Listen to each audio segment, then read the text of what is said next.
Bonjour et bienvenue sur SciNetworks. Dans cette vidéo, nous avons abordé la question de l'environnement de simulation.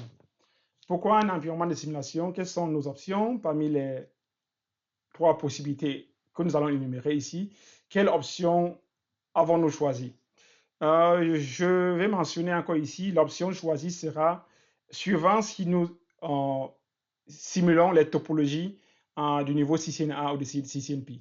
Nous allons choisir des options différentes.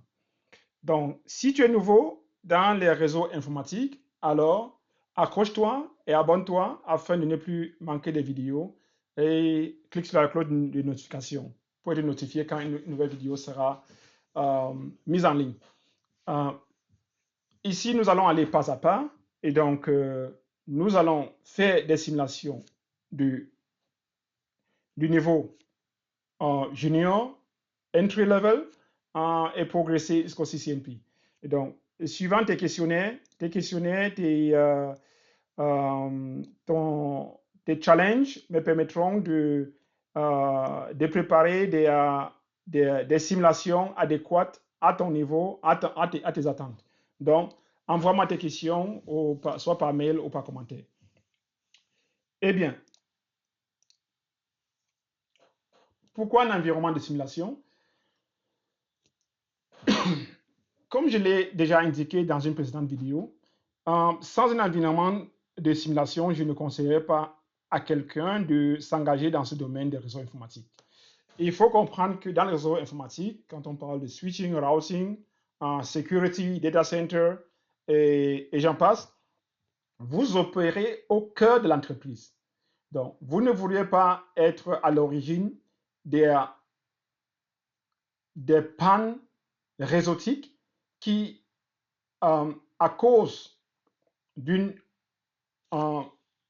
votre laxisme dans la préparation, la maîtrise de côté pratique est primordiale et il serait meilleur de combiner la pratique avec la théorie pour une maîtrise optimale.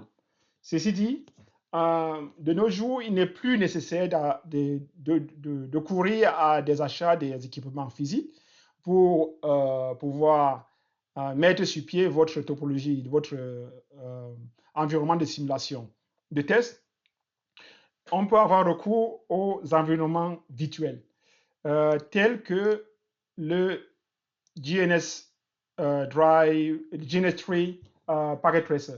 Pour le Packet Tracer, Cisco le souligne sur sa page que le Packet Tracer est largement suffisant pour le niveau CCNA.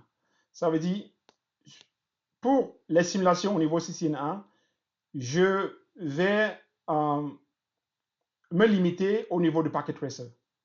Je pense que si Cisco l'énumère sur sa page, c'est largement suffisant pour le niveau junior. Nous n'allons pas compliquer les choses. Je n'aime pas personnellement compliquer les choses, donc utilisons le Packet Tracer. Mais quand il s'agira d'aller à des simulations au niveau CCNP, nous allons soit utiliser le GNS3 ou bien aller au-delà. Pour le Packet Tracer, vous le téléchargez sur le site netacad.com. Si vous n'avez pas un compte, créez-en un, c'est gratuit. Et vous téléchargez le Packet Tracer, les Excel files que vous allez obtenir, cliquez right-click avec la souris droite et l'installer comme administrateur. Vous n'avez pas besoin de changer quoi que ce soit sur les préférences.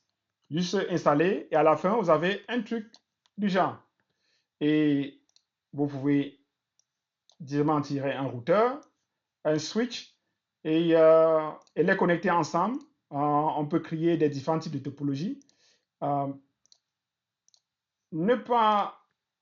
ce moment, il n'est plus question que tu aies peur de quoi que ce soit, de te lancer dans le domaine de réseau informatique. Ce Packet Tracer ou bien le GNS3 ou tout autre environnement de simulation, je peux t'assurer que je n'ai jamais utilisé un environnement de simulation. Quand j'ai commencé dans le domaine de réseau informatique, j'ai eu la chance de débuter dans une entreprise qui me donnait la possibilité d'être au labo à tout temps 24 sur 7. Donc, j'avais accès à tout type de machines, et je pouvais simuler comme bon me semblait. Mais de nos jours, courir à l'achat des modules physiques n'est plus une nécessité. On peut utiliser tous ces mesures, tous ces domaines virtuels pour la simulation. Ici, par exemple, si on se connecte là-dessus, je peux dire no. Et là, je peux dire Show IP Interface Brief. Que ces commandes, pour toi, si c'est sûrement c'est encore nouveau, n'aie pas peur. Nous allons en parler en fond et en comble durant le processus d'apprentissage. Donc, la commande Show IP Interface Brief me permet de voir, comme tu le vois ici, les interfaces sur le routeur, quel IP adresse est assigné à telle interface et si l'interface est active ou pas. Donc, comme je l'ai dit, pas de peur, nous allons élaborer toutes ces thématiques très prochainement dans nos simulations.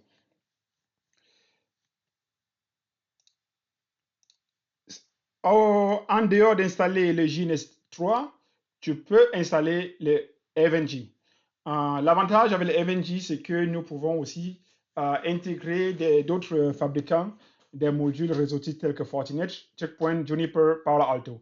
Je pense que de nos jours, cela est aussi possible avec JNS3. Mais comme je disais tantôt, je n'ai jamais utilisé un émulateur ou simulateur, un environnement de simulation quelconque dans le passé. Donc pour moi, c'est aussi une première. Et si pour moi c'est une première, alors pourquoi encore avoir peur de te lancer? Le FNG peut être installé comme hypervisor de type 1 sur un serveur physique. Vous installez le hypervisor de type 1 sur lequel vous installez les machines virtuelles, le FNG comme une machine virtuelle. Ou bien sur comme hypervisor de type 2, ça veut dire par exemple sur mon laptop qui a Linux ou bien Windows 10, 11 ou bien Mac sur lequel j'installe l'hypervisor de type 2 et sur cet hypervisor de type 2, j'installe le FNG comme une machine virtuelle. Ici, nous pouvons voir les caractéristiques, un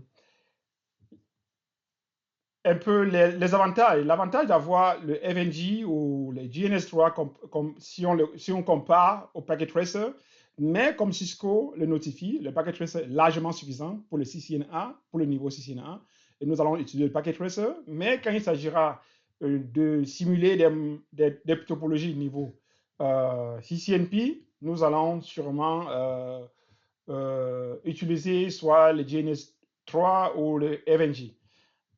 Donc, l'option que nous choisissons, le FNG, sera suivant la topologie. Donc, à noter que pour le départ, nous allons utiliser le Packet Tracer, qui est largement suffisant pour un débutant. Donc, sans toutefois tarder, abonne-toi et active la cloche de notification pour ne pas rater les prochaines vidéos, car nous allons bientôt commencer avec non seulement une petite partie théorique, mais beaucoup de parties pratiques. Donc, la théorie ne va pas manquer, mais nous allons beaucoup aussi tabler sur la pratique. Et voilà. Donc, à très bientôt pour la prochaine vidéo.